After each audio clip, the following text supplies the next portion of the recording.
Self-Discovery. Do you like it, Pro?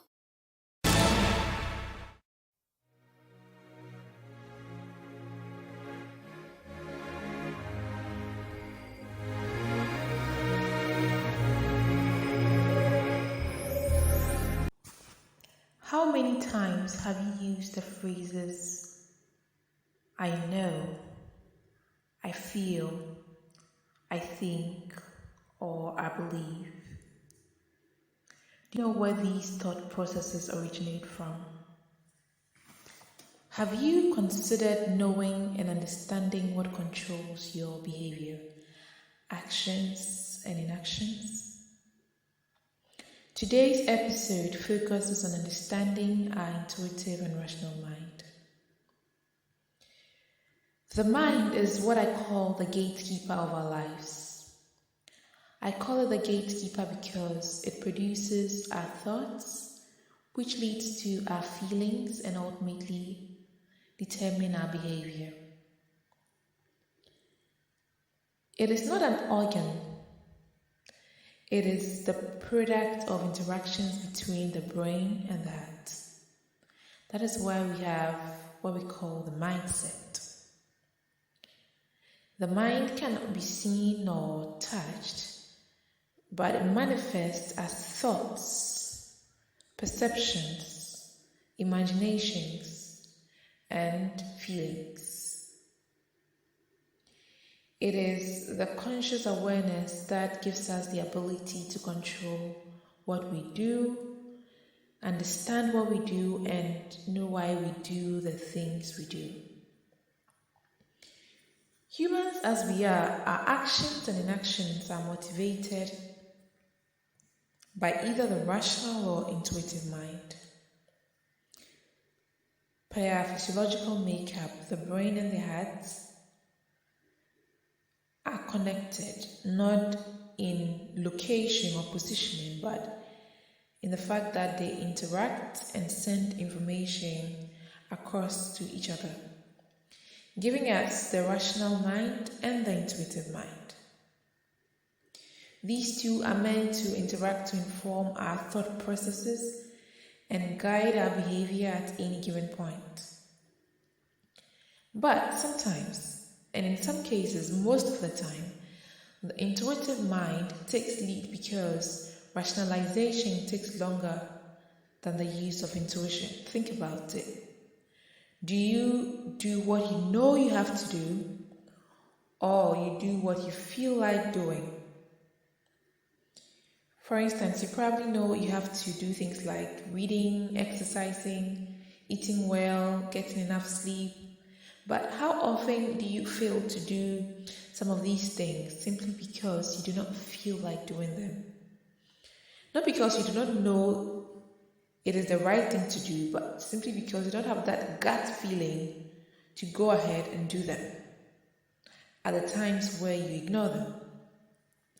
So in the same way, I want you to think about this. How many times have you suffered the consequences of ignoring your intuition? Can you tell how that has affected your life and played a part in where you find yourself today?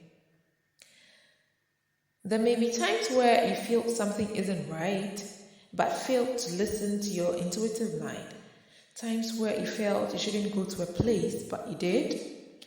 Times where you felt you shouldn't speak, but you did. Times where you felt you were in danger, but you still stayed at a place. On the flip side, there may be times where you try to rationalize and think logically about your gut feeling of something being right or wrong, but found no answers beyond the fact that you felt so. You may by now begin to ask yourself how to know when to then use your intuition and when to be rational. It is important, first of all, to know and acknowledge that our actions and inactions at any given time is predominantly motivated by either the rational mind or the intuitive mind. There are situations life presents and circumstances that require and gives us the opportunity to think slowly, think more patiently, and rationalize, be logical about things. Decisions like a course of study, a life partner, where to live, etc. Whereas there are those other decisions that are necessitated by impulse, making it impossible to rationalize if you do not put any effort into doing so. For instance, what to eat, what to say under pressure, what to do in danger, and all of those. The need to balance both the intuitive and the rational mind cannot be overemphasized. You know, intuition draws from patterns like recurring events and a current sense. So before you have that gut feeling that something is right or wrong, in your subconscious, there are records of patterns of behavior, recurring events, situations, and their results, and also your current feeling that results from our senses. That is what produces our intuition. Meanwhile, rationalization, on the other hand, makes reference to valid judgments, like conclusions based on data, facts, and figures. So you realize that we can't be rational if we are too intuitive. Because what happened yesterday may not necessarily be the same thing happening today, though they may be similar. And neither can we be rational if we are not intuitive, because we can't draw conclusions based on trends, recurring events. But can we draw conclusions only based on how we feel? No. Hence, it is important to balance the two. And I believe that is the reason that the heart and the mind communicate and send information to each other. It is because we are meant to work together to inform our thought processes and decisions. So our sense of touch, smell, sight, all inform not only our minds but our hearts as well. So from today, this is what I want you to do.